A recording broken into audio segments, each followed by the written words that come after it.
Hey there, it's Mike Langford. Welcome to the Augmented Advisor Podcast, brought to you by Blue Leaf. On this episode of the show, John Prendergast and I are joined by Katie Hendrix and Shawn Jaberzadeh of Dimensional Fund Advisors to explore the personalization of investing at scale. This is a high-impact conversation, so make sure you grab a beverage and buckle up because Katie and Shawn are bringing some fantastic, actionable insights that you can use in your business to better serve your clients. Okay, now that I've got you sufficiently amped, make sure you subscribe to the podcast on Apple Podcasts, Spotify, Google, Amazon, the YouTubes, or wherever you like to get your podcast jam on. And if you have a question or a suggestion for a topic or a guest for the show, let us know. Shoot us an email, podcast@blueleaf.com, or hit us up on the socials. Blue Leaf, John, myself, we're all super easy to find. Okay, let's get to our conversation with Katie and Shawn from DFA. Well, Katie Hendrix, Shawn Jaberzadeh. Did I pronounce it correctly? That was good. I did it. I nailed it. I knew it. We had this whole thing before we click record. Like, we have to make sure we pronounce your last name correctly because it's so awesome. Anyway, welcome to the Augmented Advisor Podcast. We're so thrilled to have you here. We Good are to as see well. you guys. This is going to be fantastic. So we're all in a very good mood. We were talking about sunshine and theme parks before this. And Mike, we're not all in a good mood. We're not all of us. Yeah, I'm going there. It was all about Disney before we got on air. So it is really funny how well, hey, you know what? This is going to lead us right into some of our conversation today. So we're talking about personalization, right? And all of us have our own preferences. And, well, John has a preference to not go to theme parks. And the rest of us, well, we like fun. So what are you going to do? all right. I know the zinger is going to come my way later on. Well, listen, we don't usually start the show this way, talking about theme parks and so forth. But we also don't start the show asking the guests to come on and tell us a little about their company, kind of give us a little bit of a pitch for the company. But I think this is a unique situation. So let's kick things off with a little intro to Dimensional Fund Advisors, because I think DFA occupies a bit of a unique space in the businesses of many of the financial advisory firms who use your products, right? So for many of the advisors who are using DFA funds in their client portfolios, their connection with Dimensional goes far beyond just, hey, we use your products, right? So Katie, why don't you kick us off? What makes DFA so special? Yeah, Dimensional, I think our purpose and our investment philosophy are closely related, and I think that really makes us a unique place. So Dimensional's been around over 40 years, has close ties to academia, and our founders were involved in the first index fund. So we really had this beginning focusing on delivering an index, a market-wide solution in a systematic way. But then when they started Dimensional, we thought we could do better. How can we bring something better than indexing to investors, but still hold on to those important tenets like diversification, low cost, transparency? So really the beginning of the firm was saying, let's start with something great, but make it better to deliver that to clients. And I think that you really feel that across the entire firm's purpose and culture. It's about how can we meet clients where they need to be met? How can we deliver solutions for them as opposed to just create products? It's really about creating solutions. And you feel that in the way that it is to work here. Shawn and I have both been here for a number of years. I think that reveals our preferences. You're doing the right thing for the client with a real intellectual rigor, intellectual curiosity, and that's true throughout everything we do. So that makes it a cool place to work and also a cool place to help clients, deliver what they need. And I guess that sort of informs your tagline. I hope I don't butcher this, but I think it's beyond indexing. And I know, at Blue Leaf, we've got hundreds of our firms that are DFA users and lovers of the philosophy, because it's sort of a way to get beyond simple indexing, but still, as you said, have all the value of indexing and diversification that they can deliver to clients, so they get that safety, but they can do more. Right. Let's start with something we know is great and useful to a lot of people. But instead of trying to deliver the market, we can try and beat the market. And we're beating the market without trying to outguess everybody else out there. And that's really what underpins our solutions. Yeah, Mike, and I'll add one thing because you kind of framed it as going beyond the product. Yeah. And I think to Katie's point, our commitment to one investment philosophy affords us the flexibility to do a lot more for those financial professionals that John was mentioning. And so we've got 3 pillars of support. The first is everything Katie just said, the investment rigor, the investment solutions, and the investment support. But as our co-CEO and CIO, Gerard O'Reilly, always says, it's one thing to have an investment solution, it's another to be well supported for it. And so we've got communication support where we help advisors think through their firm value proposition, their individual value propositions for why they got into their business and kind of honing their story, their why for what they do for clients. And then there's workshops, educational conferences. And the last pillar is strategy. So once you've got an investment solution that you can believe in, you believe it puts your clients in a better circumstance to meet their goals, you can communicate it effectively so that they can stay in their seats when things get a little bit rocky. Well, how can we ensure that your business runs efficiently and scalably so you can actually do that for more and more clients, which is probably why you got into business in the first place. So that one investment philosophy commitment affords us the flexibility to not be distracted, but really hone in on how we can help those financial professionals. You know, that really jumps out, and I think that's powerful, right? Because I hate saying this, but I often hear it from, practice management leaders at large independent broker dealers and so forth, that most advisors are not super savvy business people. And it's not because they're terrible advisors. It's no, that they never really got into the business to be a business person. They got into the business to be a financial advisor, or maybe they came in through more of a sales role. You'll often hear me say that many of your most successful advisors today got their start when they were called stockbrokers, right? And so they've evolved into becoming business owners, accidental business owners, one of my guests said once. And so they need some guidance and need some help. Like, where do I go? And that's one of the things that's always stood out to me about DFA. Like, that approach is like, you look at this as a partnership. Like, these aren't just people grabbing your products and putting them into their client portfolios, that you're actually going to help them with their business with some of the things you just described there, Shawn. Yeah, no, we describe it the exact same way. People were running practices a decade plus ago. And then to your point, they kind of looked around and said, well, we've got some enterprise value here. We got to start treating it like a business, bring in professional management. And to your point, a lot of them didn't want to get into compliance and reporting and other things, but the business kind of required it from them to meet their clients and increase their value proposition over the years. Yeah. Right. It really is the educational component, the way you support your advisors, that has always set it apart for me. I know the business practice stuff is critical, but even at the core, it's sort of teaching advisors about investing and sort of allowing them to continue to learn more and more as the state of the art of investing evolves. And that, for me, has really been a distinct feature of DFA and DFA advisors, is sort of that backbone of rigorous education. Yeah, I think it's an underpinning going back to our academic ties.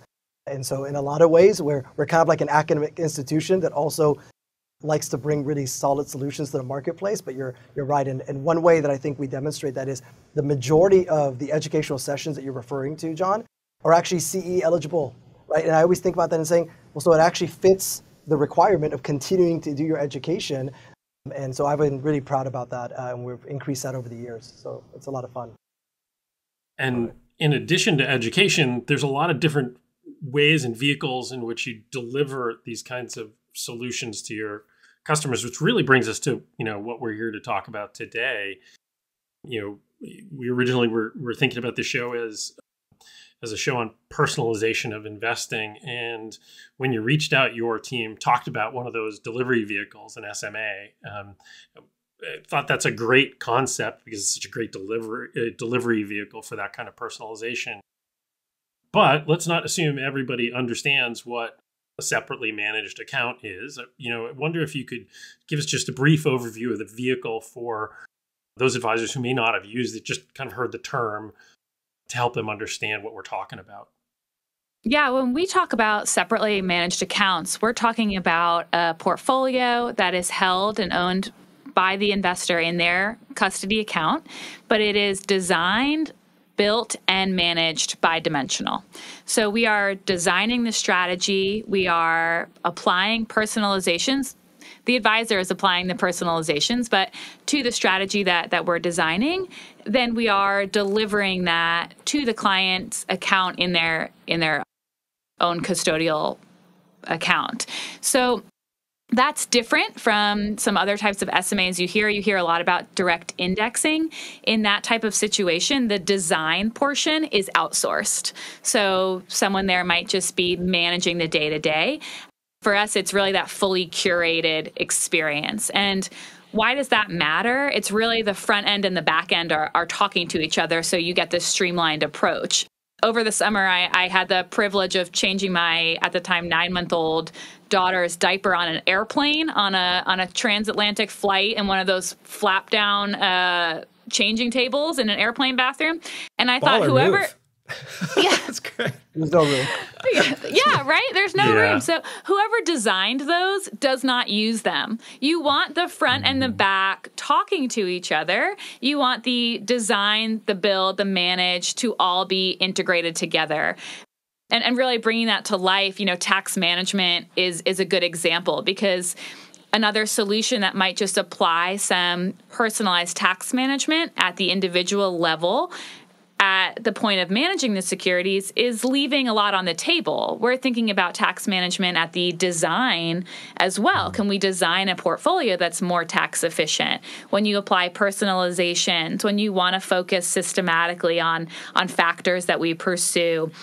So it's really bringing that all together. So when we talk about SMAs at Dimensional, it's that full soup to nuts experience and delivering it in a streamlined way. One of the things that came out in our prep call when we started talking about SMAs was the fact that until recently, they've only been a tool for the rich, right? That you mentioned something, I think you mentioned, Katie, that the account minimums used to be $20 million for these types of accounts. But now, with the work that you're doing at DFA and others in the industry are looking at, is you've broadened the access to these vehicles, right? So we're democratizing access to personalization, I guess. So what is driving this democratization of access to SMAs? Well, I can start on the investment side, and I think it's really this focus on personalization. How can we deliver a better investment experience? And we've been delivering separate accounts, like you said, for many years, very high minimums. But now with technology, investing in that technology, investing in our own infrastructure, we're able to bring that down and meet many more investors with these kind of solutions. And what I always think is interesting is you think about when solutions become more personalized, more curated, it doesn't tend to go hand in hand with more efficient, more streamlined. You think about designing your suit and picking out the fabric and working with a tailor is the opposite of off the rack. Yeah. But here it's like you can have both. And so having that technology and really investing in our systems and our processes allowed us to bring this systematic approach with personalization to more people. So also, looking at the industry, seeing the cost to trade come down, a lot of fees at custodians coming down, that's a huge part of it as well. So just the evolution of the industry from the investment perspective. Yeah, and what I'd add is it's supply and demand. And so, Mike, the way you framed it is, there's more interest in personalization. And we were hearing about that several years ago. And so we were really big on the client feedback loop. And so we're like, okay, if we're going to do something for the financial professionals, we need to be sure that it's really meeting them and their needs. So we actually launched a survey, and it went out to hundreds of advisory firms, and we got several hundred folks. And that kind of gave us quick, at a glance, rich perspective on why do folks use them, why they don't use them, what needs do they serve relative to what's out in the marketplace, why aren't they stepping into separate accounts as much as they would suggest they'd like to. And what it came down to is folks were using it for everything we're talking about here. How do you meet the client closer to where they need to be met on tax management that's custom to them, on the increase in environmental, social, or governance, ESG related interests? How do you build around things that they come to you with or inherit, such as restricted securities, concentration, right? I mean, the last decade, save for the last maybe couple months, people have, earned a pretty decent rate of return being in the market. well, you've got a lot of gains. And so as folks have increased tax liabilities, I think they've been paying closer and closer attention to, well, is there anything I can do to kind of mitigate that? And so all of that was very interesting. We kind of validated those perspectives. We ended up launching 2 advisor councils, 15 firms each. The first group were what I consider subject matter experts. They were firms that were using separate accounts for every client walking through the door. It was just a part of what they did. And the other group were 15 firms that had never or barely stepped into the separate account space. And it was just wonderful feedback for us. So as we were building our separate account platform, we were kind of going back to them, showing them what we were working on relative to what they said their challenges were, asking them if it was hitting the mark, and we go back, iterate, and come back. And that lasted about a year and a half, but it was a really great exercise to go through, because the main reasons folks thought they weren't utilizing separate accounts as much as they would have otherwise liked to. One was what Katie just brought up, clunkiness. They're like, I've built a pretty efficient business. My folks know what to do as far as processes go, account openings and whatnot. This represents a wrench in that whole system. So it wasn't as streamlined as they liked it. And then the other part of it, which goes a little bit with what Katie said earlier as well, is they felt like there were investment solutions being provided in the marketplace, but there wasn't necessarily investment expertise embedded in the design or management. And so that was really an opportunity for us to, as John brought up, go beyond indexing, so bring investment expertise to life within the separate account wrapper at a far lower minimum, ensure that the tax management was everything that they wanted it to be along with the customizations, and then make sure that it was streamlined for their business such that when they decided as a fiduciary, a separate account is what a client needed for a part of their portfolio, they didn't feel like it really took them a few steps back as far as the scalability of what they were trying to deliver. You know, Shawn, I'd love to loop back to this technology. You kind of slipped it in there a little quickly, but I think I think our listeners would love to understand, and I think they need to appreciate what we're really talking about here. You all didn't just walk down to Rebalances or us down the street and pick one off the shelf, right? This is some serious stuff when we're talking at the scale of DFA and what you're trying to accomplish. So, you know, could you paint a picture of what you had to do to build that kind of a solution and what kinds of problems that solves? Yeah, I can start, and Katie, feel free to step in. So even, today, to your point, Dimensional has a pretty strong infrastructure globally. We're managing $600 billion plus in assets under management over 40 years. And so we've had to evolve and ensure that our systems can manage that much on behalf of all the investors, and then some if we have the privilege of growing. So we had a lot of infrastructure, but even today, you have one portfolio manager that can oversee roughly, call it 10 vehicles. So, collectively either 10 mutual funds or ETFs or what have you.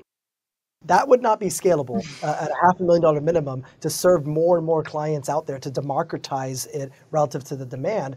And so what we ended up having to do is build in so much of the decision-making process that happens in the middle and end cycle before we go to market in something like a mutual fund or ETF, and build it into the front end such that so much of the efficiencies that the portfolio managers get, now we've got a team where each individual portfolio manager can actually oversee hundreds of separate accounts on any given day all by themselves. Now, they still work as a team, of course, but so us really stepping into that, we actually looked at a lot of the players that are out there, a lot of which have probably been acquired by now over the flurry of spending that's been going in the industry. And this is our vantage point, of course, but we felt like when we were looking into what they offered, as Katie suggested, they themselves were basically plugging into somebody else's design algorithm, somebody else's trading mechanisms. And so what we told ourselves is, well, we feel like we've built a pretty decent expertise in designing things that are better, higher probability of success beyond the market. We're pretty good and pretty much been a leader in the industry when it comes to trading logic. And so we said, we'd be giving something up if we didn't take the time to build it ourselves. Yeah, we kind of came out with the lower minimum a year later than we maybe wanted to, but we came out the way we thought would have been right to really meet the advisors where they needed to be at. So, and we're fortunate. It's a big team effort. We had actually brought on just before that Lisa Dahmer, our COO, and Lisa, has an extensive history dating back to really being at the forefront of ETF platform build, so like market microstructures. And so she was really helpful and instrumental in making sure we can orchestrate this build up along with research and investments and portfolio management and trading. Yeah, I think to think also as all the systems that need to talk to each other to make this work. We have teams focusing on the user interface. You know, what is that front end so advisors do have that great experience when they're building solutions? It does work, it's seamless, but then how do you take all of that and get it to the data management systems, downstream to the portfolio managers, and then get it traded? We spend a lot of time looking at market microstructure and trading, and I think we're one of the few who can probably estimate our costs of trading for the separate accounts. That's not something we're leaving on the table. So to Shawn's point, it's when you build it yourself, we think we can add value at each of these steps. So we have spent the time to do that. Something else that's been pretty interesting for me, working with our advisor councils, working with folks that are now using the offering, learning about what we want to offer in the future. So we're also building this in such a way that it can grow.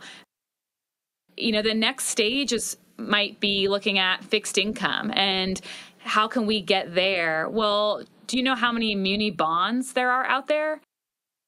1 million. 1 million. So, you know, how can we think about making systems as flexible as possible to have capacity for growth? And when we build it ourselves, we can think about where we want to go, having things more flexible where we want them to be. You had a Mr. Evil opportunity there with the 1 million, but yeah, somebody had to point that out, really. I don't want to be connected to I think it's Dr. Evil, but Doctor, come on, he's got a degree. We're showing how hip we all really are here. You know, one of the things that's jumping out to me in this conversation is the appreciation for the compounding effect of the technology investment of years past, right? Like, so this stuff takes time, and in our industry, it takes extra long time because the cost of something breaking is dramatic, right? It could cost somebody their life savings, right? It can wipe a firm out if you make a big error, right? So we have to make sure that everything's really buttoned up before we release tech here. But we were talking in our prep call about, look, technology has a tendency to do this. It used to be that only the high-end Mercedes and BMWs had anti-lock brakes or power windows, and now, or air conditioning, and now it's like standard stuff on every car, right?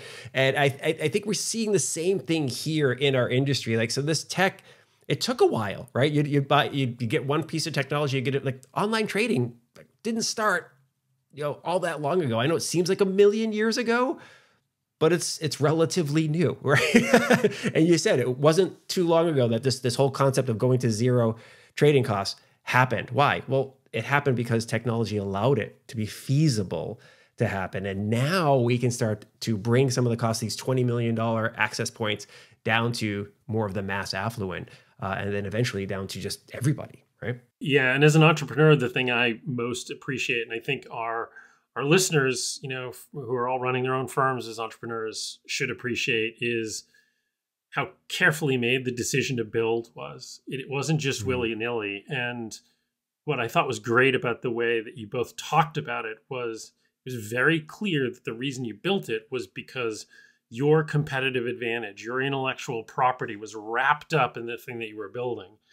You didn't just go off and build a CRM system because you happen to need a CRM system and you want to dabble, right? Which doesn't make any sense.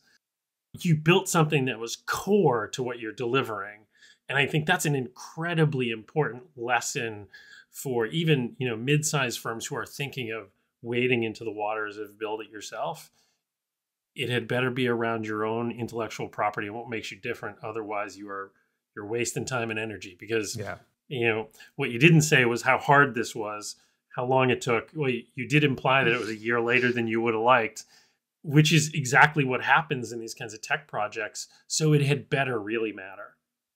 Yeah, no, you're absolutely right. We actually had David Booth, our founder, in the Santa Monica office where I'm from today, here with us on Monday.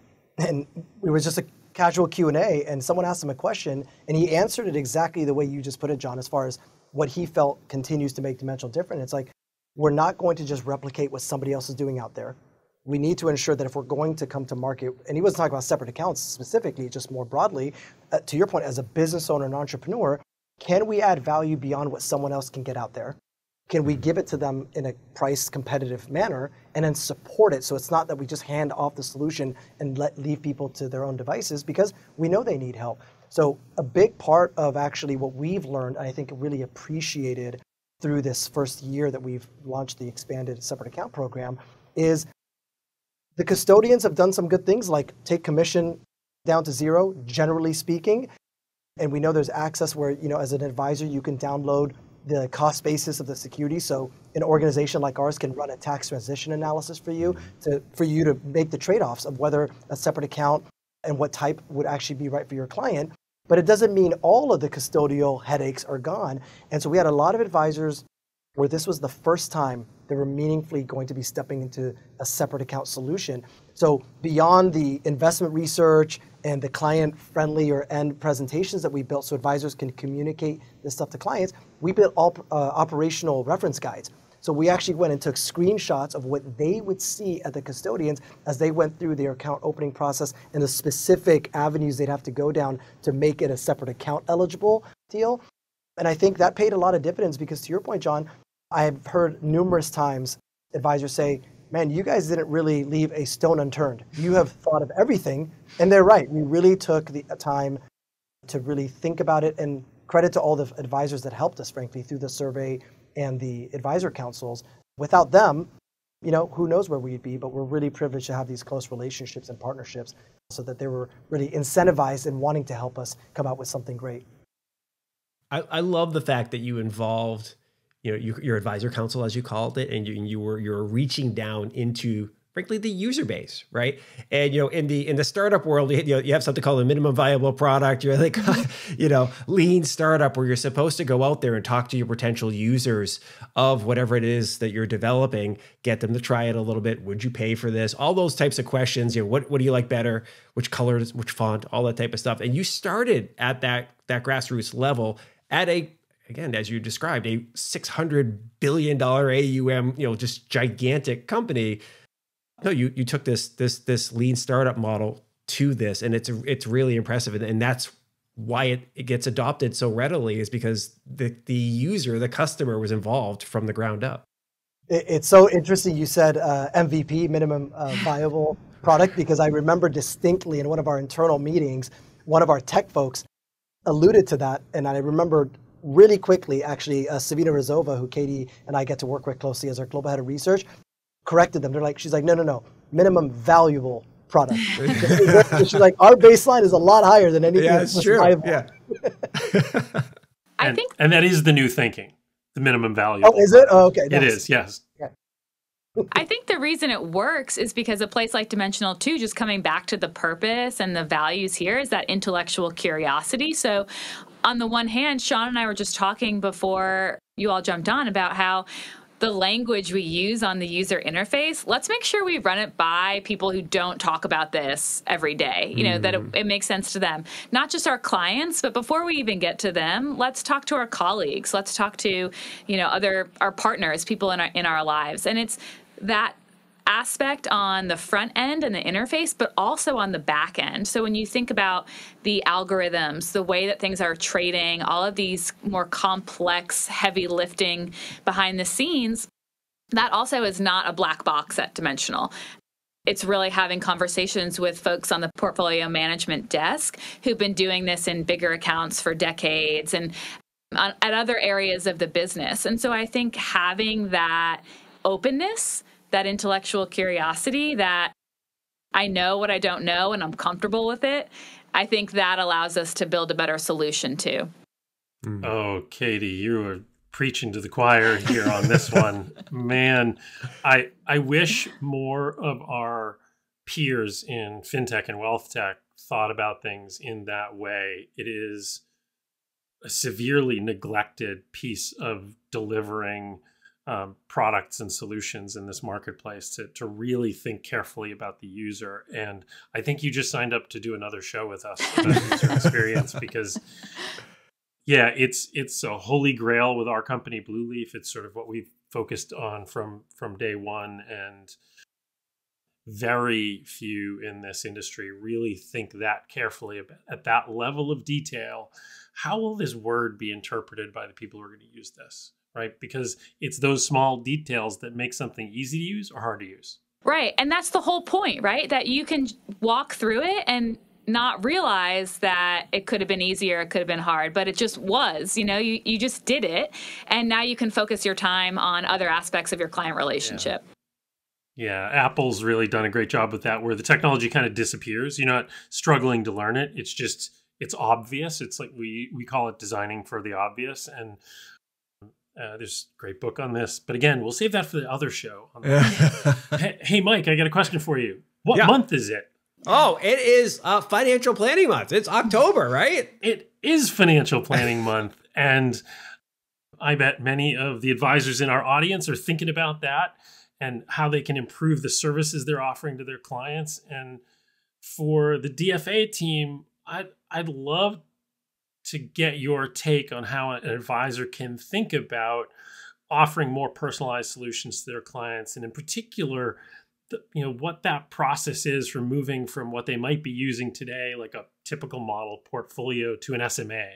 There's a mechanical approach here, but there's also some messaging for the human side of it, and messaging to clients can be delicate. I'd love to hear your thoughts on how advisors can incorporate that. Yeah, absolutely. And I think here again, I'll be able to reflect a lot of what we learned from the advisors we work with, and I'll steal a few of the analogies they've used. But I think you make a really important point, John, about the human element of this. And I think the first step in any sort of transition consideration is advisors listening closely. And the reason I say that is, at Dimensional, we're not going out there to the marketplace and saying every one of your clients must have a separate account. We're saying you want to ensure that you're listening closely to your clients, what they've told you they care about, what's going on in their lives, what might be changing with respect to their profession, what part of their overall investment journey they might be in, to identify where you might be able to serve them directionally a little bit better than the mutual fund or ETF you're already using. But to be clear, you're probably going to use all of those pieces to ultimately serve what they need. So I think listening is really important, and that's for two reasons. As a financial professional, you probably are well aware, your clients are often being, sometimes purposefully and sometimes unintentionally, being pitched by others, right? They're at the cocktail party, they're at the golf course, they're at wherever, and they're hearing about what somebody else's advisor is doing or isn't doing for them. So there's that element of like, wait, so you don't have an account made just for you? And then you've got just them as consumers beginning to understand that they can take what they really care about and embed their values into their investment life like they're doing in other parts of their lives. So I think a part of it is being proactive and ensuring that your clients know that as a financial professional, you are competent and confident about this vehicle type, and that you will assess whether it's the right decision given their circumstances. But it's also an opportunity for advisors to ensure that the retention is strong in their client base. I think advisors are always continuing to try to add more to their value proposition. Perhaps that doesn't mean they're changing their fees necessarily for their clients. And so it's really important to bring these things up proactively, let your clients know that they can come to you with things that you might ultimately be able to solve for. Now, one analogy that a CIO client that I get to work with often gave me, which I really loved and appreciated, is, look, as an advisor, you get to choose whether the client is in the driver's seat, the passenger seat, or the back seat of any potential decision or collaborative effort, right? Just like in the financial planning piece. Yeah. And so pick and choose, right? You probably have some clients where you want all the magic to be behind the scenes, and so you wouldn't show them their financial planning tool and what you're doing, or the separate account center that Dimensional has. But then there's others where actually building together is what's going to make the client stickier, because they actually understand what's going on, and so they can maybe behaviorally stick with the plan a little bit longer because they understand it wasn't a one-size-fits-all, so there's kind of little to no connection with the portfolio. So I'd say listening, letting your clients know that you have this capability, and then having tools from Dimensional and other providers that allows you to articulate that trade-off to them. Because I do think there is a slippery slope with separate accounts that maybe isn't spoken about often enough, and that's, I'd say, clients are probably not super quick to pat you on the back for when things are going well, but they're probably a little quicker to point when things aren't going as well as they want. And as an advisor that has a slew of individual securities that the client owns directly now, well, there's that many more potential pitfalls or conversations you might need to have. And so I do think it's an interesting trade-off that you make as a financial professional where you tailor their suit, as Katie was using the analogy, but they may come to you and ask you why you position the buttons where you did or why the lapel looks that way, and being sure that you have the support and resources to confidently give them comfort that it was all very designed by purpose and that they're in a good seat is really important. I think also another value, Shawn's talking about helping clients stay in their seat. The separate account and the way that we're delivering it, I think also helps advisors find a bright spot in otherwise difficult markets. So looking at the beginning of this year as a perfect example, it was rough, right? It was rough out there for a few months. One bright spot was the value premium, which we focus on.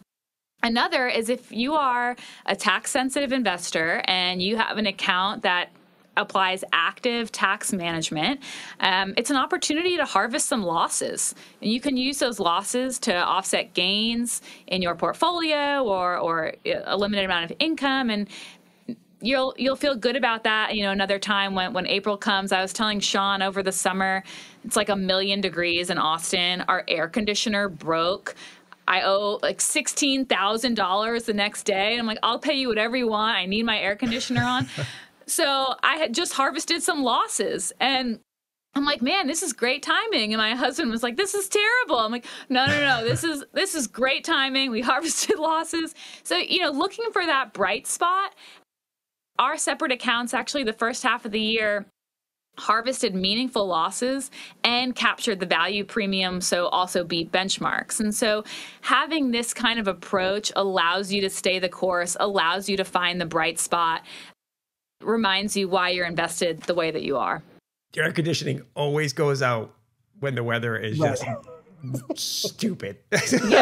Yeah. Are you kidding me? Oh my gosh, it was brutal.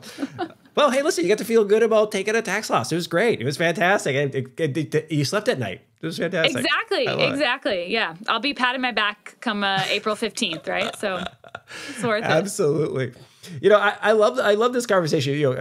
We're joking here about the AC thing, but I really do love what Shawn and Katie, what you're talking about, like these are having meaningful conversations with your clients. It's actually, opens the door for having these deeper level conversations. Like if kind of along the lines of the question that John was raising of like, hey, if I wanted to transition to starting to add this stuff for my clients, SMAs and more personalization for my clients, how do I go about doing that if I've been selling them on more model portfolios for the last decade and a half? Well, kind of go back to what we talked about earlier. Hey, the technology now allows us to do this for you. This wasn't within reach. It used to be a $20 million or more minimum to start doing this. Now we can bring this higher level of personalization down to you. It may open some opportunities you want to take advantage of, or it may not. Maybe you may be like, hey, model portfolio works for me. Let's keep rocking and rolling there, right? But I have this option to do more for you. Yeah, going to that. Go ahead, Shawn. Oh, I was just going to say, John started off with saying it's Financial Planning Month. And so to your point, Mike, about deeper conversations, what's one example of a use case? Well, with a separate account, if your client works for a particular type of company in an industry and their salary and their stock options make up a meaningful part of their overall financial picture, well, one option you have is stepping into mutual funds or ETFs, and you might be continuing to add it more to that company or that industry that they're a part of, so you don't have an opportunity to offset or mitigate the human capital exposure, right? A separate account, it's not a one-size-fits-all. That tailoring allows you to actually, depending on the circumstance, either if it's a publicly traded company, restrict from adding any more to that, or you can actually go in and maybe say, you know what, I don't want to add any more to that sub-industry that the client's already in, so that you're not arbitrarily kind of double or triple dipping in a circumstance that already makes a large part of their financial picture. So I think it plays very well when you talk about financial planning, and then when you step into estate planning, the fact that you have so much flexibility to work at the lot level of the individual securities that you own just provides a financial professional a little bit more flexibility to make the estate plan come to life in the way that they would want otherwise. And Katie, going back to your reference of the user interface and language, it feels to me like there's an opportunity here to educate advisors about the language they use. Because in some sense, it was an unfair question I asked about the move from model portfolios to SMAs because we're still working on models here. Yeah. They're just more sophisticated. It's like moving from a Renoir or a photograph, right? It's just higher resolution. Yeah, exactly. And we offer models at Dimensional as well. I spend a lot of my time on that too, because in the spirit, it's the same goal. How can we deliver things systematically based on your need? The way that we deliver models at Dimensional is more of the design, putting together an allocation, and an advisor or an intermediary knows how that fits best for a particular client. The SMA is, again, that design and build and manage. So these things can also work together. And that's the real value of working with an advisor, too, is you can say an SMA, a separate account, works for me in one part of my portfolio. But maybe when I want exposure to certain types of fixed income securities or certain more expensive to trade emerging markets, small caps, maybe I want to use, dimensional ETFs or different types of vehicles. So having that financial professional look at your solution together, you can have a few of these things together in the picture that works best for each individual. That's fantastic. One of the things that's been jumping out to me lately is there's been an increase in demand for personalization. And so it's not just like, hey, guess what we can do now? We have the technology to do this. You're going to want this, consumers.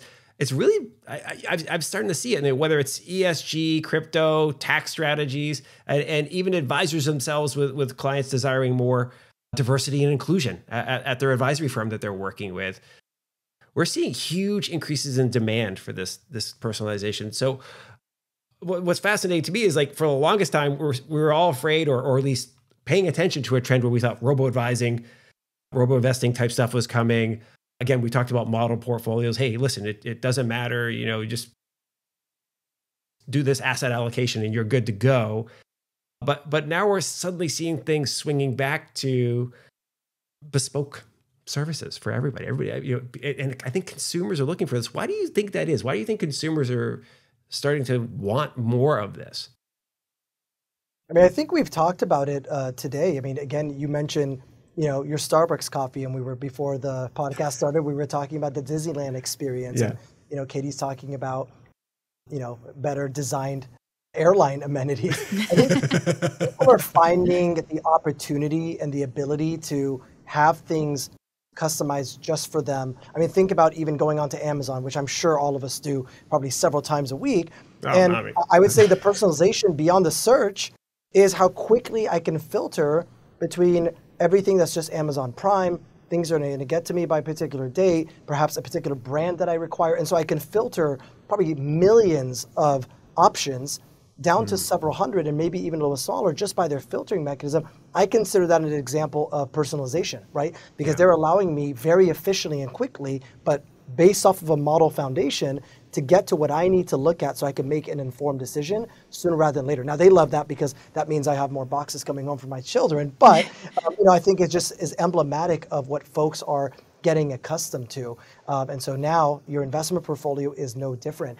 And I would agree with the way John and you kind of alluded to this whole model to bespoke evolution, if you will. We actually had a CIO forum that Dimensional runs last week. And one of the major topics we discussed was model portfolios. And one of the major things that came out of that meeting was what John said is, no matter where you end up for an end client, we're all actually starting from a model. And rarely do you actually have arguably many or any clients that are in that exact starting point, because everyone's got something going on. Rarely is a client coming to you and saying, here's all cash, and I've got nothing else to say. Take it and go with it. There's always something in there. And so I think there's always been a level of bespokeness. It's just now we're creating more flexibility so you can do it for more across a wider spectrum. Love it. Love it. Well, we're getting ready to wrap things up here. This has been an amazing conversation. I wish we could go and I think John and I are going to take you up. I'm going to have you back on the show because this is really, No, you're in, whether you want to or not. You're coming back. Right. The invite, check your mailbox. It's coming. One thing I could imagine is happening, so members of our audience are probably nodding along, going, "Yep, I like this," and they're going to want to find out more. Where's the best place for them to go to learn more about the new SMA solution and some of the other stuff we've chatted about on the show today?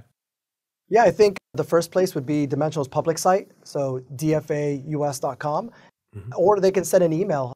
Our team's distribution email is sma@dimensional.com, and we've got a whole SMA solutions team that monitors and looks after. So they're the magic behind the digital experience that we've built, and they'd be happy to either provide demos or answer any questions that folks may have. Fantastic. And we'll make sure we get those linked up in the show notes as well. Absolutely. Fantastic. Well, Shawn, Katie, it was wonderful having you with us today. Thank you very much for joining us on the Augmented Advisor podcast. Thank you. Mike, have a great time in Disney World. John, have a Disneyland. John, have a great time. Disneyland, that's right. Not in Disneyland. Yeah. Enjoy the Stovermont weekend. For me. That's where I'm going. Yeah, well, it's been a pleasure. Thanks so much. And I really appreciate the call out on Financial Planning Month. So that was awesome. Fantastic. Thanks, guys. Bye. Thank you very much for listening to and/or watching this episode of the Augmented Advisor podcast. It was fantastic to have you with us. I hope you enjoyed the conversation as much as we did. Huge thanks to Katie Hendrix and Shawn Jaberzadeh from Dimensional Fund Advisors. I truly love the approach that the DFA team is taking to solve the challenge of delivering personalized investment solutions at scale. Fantastic stuff.